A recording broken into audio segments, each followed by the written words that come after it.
Hi everyone, this is Mrs. Scully and Mr. Wico, and we're here to give you a brief paint tutorial about how to blend colors for our community art project. So first of all, we're asking that everyone brings a lid similar to this one. It can be a yogurt lid, an ice cream lid, and we're going to use this as a palette. So I'll just put that down for you, Mr. Wico there. Let's grab that. And Mr. Wico, as you can see, everyone will receive a kit which will have 3 paint colors in it: red, orange, and yellow. And in the first part of the video, we're going to be making the backgrounds as you see in front of you. And Mr. Wico is going to show you how to start blending those 3 colors to form the background of these 3 pictures. So it's kind of like a sunset image. Okay, Mr. Wico, do you want to begin? Sure.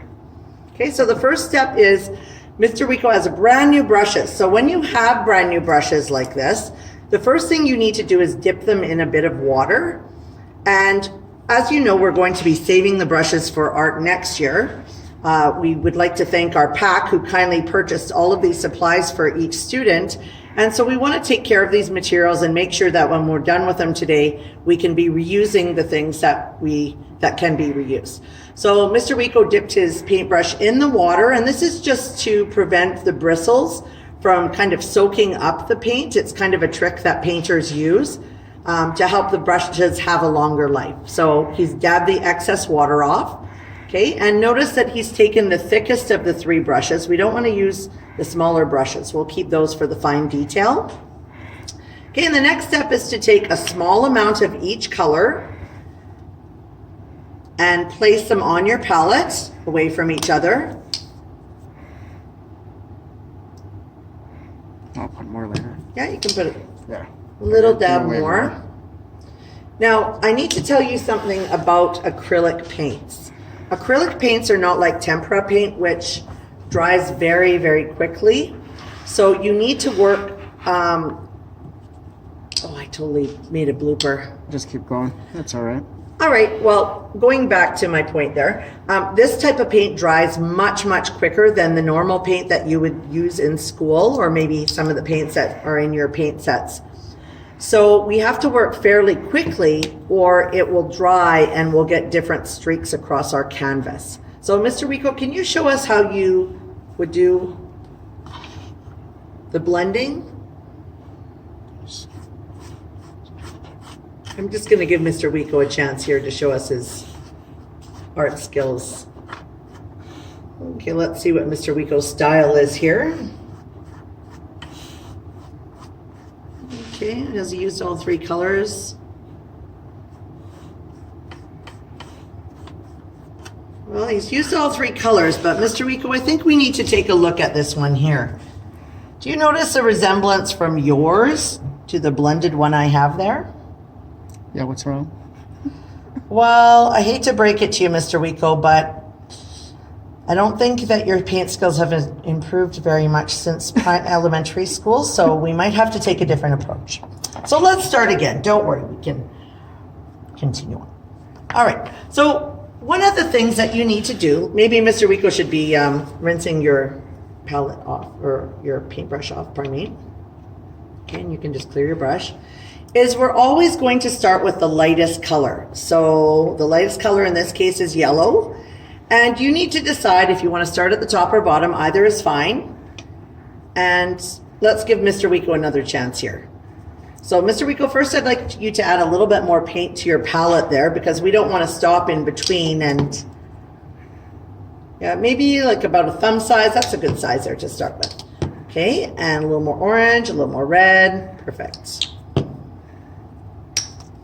Now eventually we're also going to be painting the sides of our canvas as well. We want to make sure it's completely covered. So go ahead, you can start with the yellow.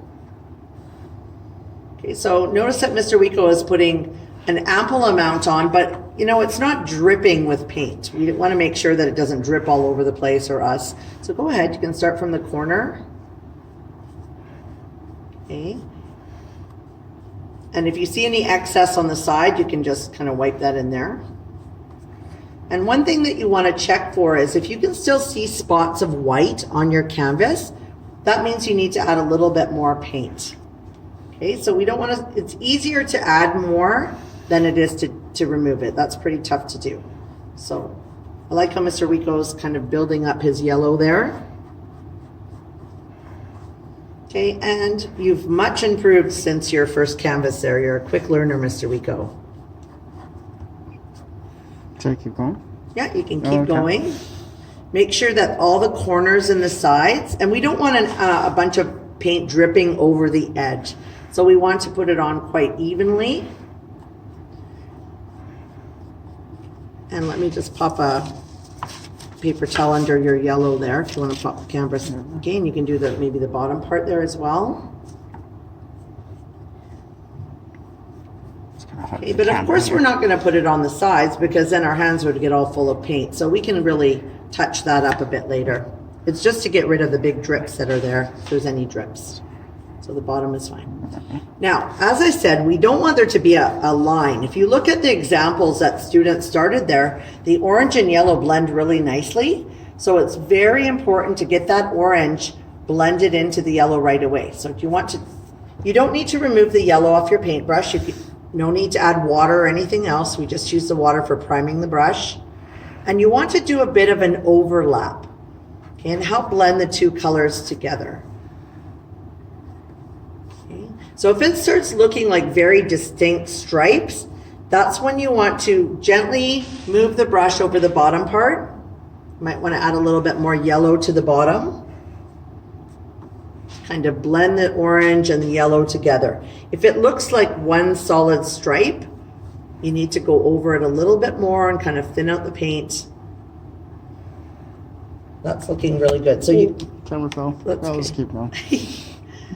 so you can tell the difference between, like there's more of a darker orange and then a lighter orange and then the yellow. And that's from going over part of the yellow area there. Okay. You might want to add a little tiny bit more yellow to the bottom. There we go.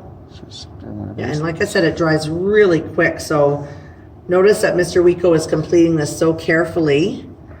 He's got control of his brush.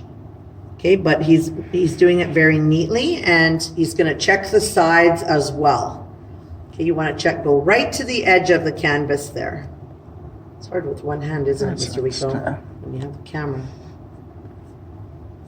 Okay, I'll hold this for you.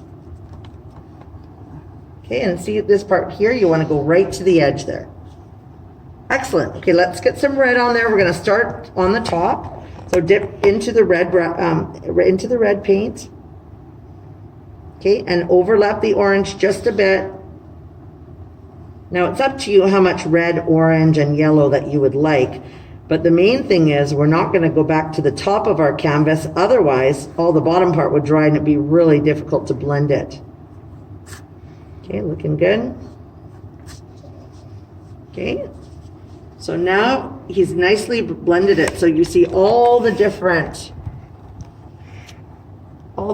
colors there, but they don't look like solid lines. They're blended nicely together.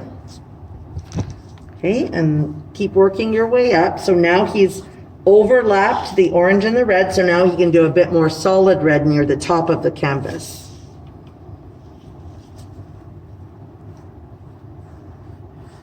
Excellent. He's a good student. That's much improved from his original art piece. I'm going to put this right here so it doesn't There you go go. there. How's that? Yeah. Does that work for you? Yeah. Just can't see. Okay, there you go. Here, why don't I hold the camera? I think you're good. And then you can get your hand on your artwork there. How's that? Oh, sorry, it's all amateurs right. here. Okay, there we go. Okay, it's looking really good.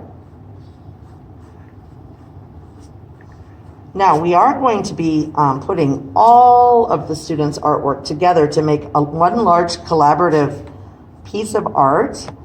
So some of you might want to do your designs with yellow on the bottom. You could also flip the yellow upside down into your artwork so that when we put it together, it will be different colors kind of beside each other. I'll give you an example of that in a second.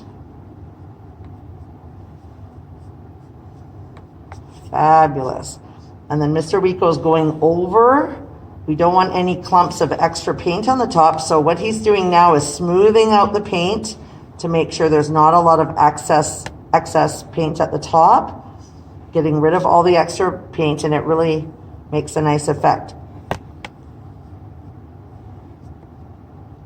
Awesome. Got it? Okay.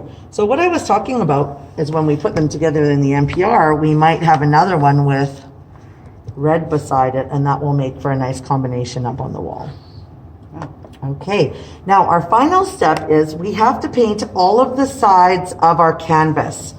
So you have the bottom done already. This is where I put my hand inside the back of the canvas and kind of put my hands apart there.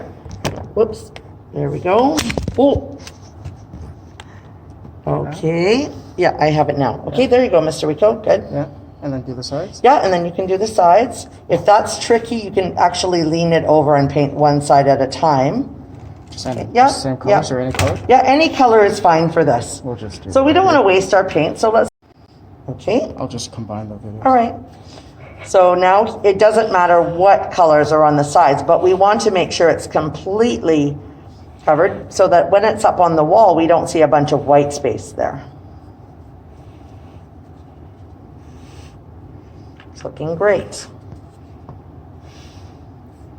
Now, while Mr. Wico is kind of touching up the sides there, something I want to mention is you can also do your background in a solid color. You don't need to make kind of a blended sunset version. Or if you wanted to use, for example, just orange and red or yellow and orange, that would be fine as well. And then you could paint your sun in the remaining color. Whatever you choose is fine. So, but we want to make sure that the canvas is completely colored. Now, one thing about the sides, when you do the sides, if you have a little bit too much paint, it might go on to the front again. So then you kind of have to touch that up. See along the edges there?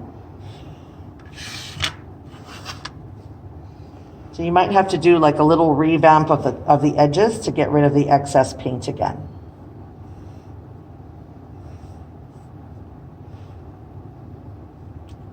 It's recording, right? Yeah. Okay. And see where your yellow is there? You might want to blend that a little bit. That's fine. Yeah, no, it's totally fine. You might have to get a little more yellow. Yeah, we don't want to go over it too much, but you know what? It's easily, go right to the edge with that yellow and it will kind of get rid of those blurred lines there. Totally fine. Yeah, it's okay. Just add a little more yellow to your brush there. Go right to that edge there. There we go. Okay, as long as you're overlapping. Okay, sunsets are perfect stripes, so you know any combination is fine. That's the best part of this. As long as you cover your whole canvas, there's no real way to make a mistake. Okay, well maybe the first one that Mr. Wico did. We don't want to see that, but yeah, and that's how you do it. Okay. Now the final thing that I want to say before is then you're going to let your canvas dry. And then you can put your sun on top of it. Okay, your sun can go really any which way. Here's one example. Okay, but we want all of the pieces to be hanging vertically, which is this way. So keep that in mind, that your piece is not going to be this way. It's going to be hanging this way on the wall. Okay, so you could do Aztec suns. This one's a work in progress, but an Aboriginal sun. Now, one thing, if you use pencil on your background, you really have to use a lot of paint to go over it. We don't want any pencil marks or any additional fine liner or anything else used on these. So this person has used pencil to jot out her design, but she's going over it quite thick with paint. And that's where these thinner brushes come into play, be used to do all of the little detail. Okay, and one last thing before we leave. You don't need to make a whole sun. It can be part of the sun going off the page. It could be half of the sun, it could be in the corner. We don't want any words at all like Summit Suns. It's okay if you paint a face, but only with the 3 colors provided. So anything that you do on here is just going to be with the 3 colors and no words or numbers or anything else. It's just a sun. If you're looking for designs on the internet, you might want to look at Aztec suns, Aboriginal sun designs. Even if you look under cartoon suns, it provides some examples that are very easy to replicate, or hopefully you can do some of your own designs. Okay, Mr. Rico, was there anything you wanted to add? Oh, I think we're good here. Okay, one thing, before we go, these brushes need to be washed with soapy water immediately. Even leaving them out for 15 minutes can ruin it. So as soon as you're done with your brush, you need to wash them out with soapy water. And then we'll be collecting them for next year as well. Okay, this water was not soapy, but I'm gonna get to the sink and do that right away. Is that it? Yeah. Okay, have fun. I can't wait to see your designs. Bye. Bye.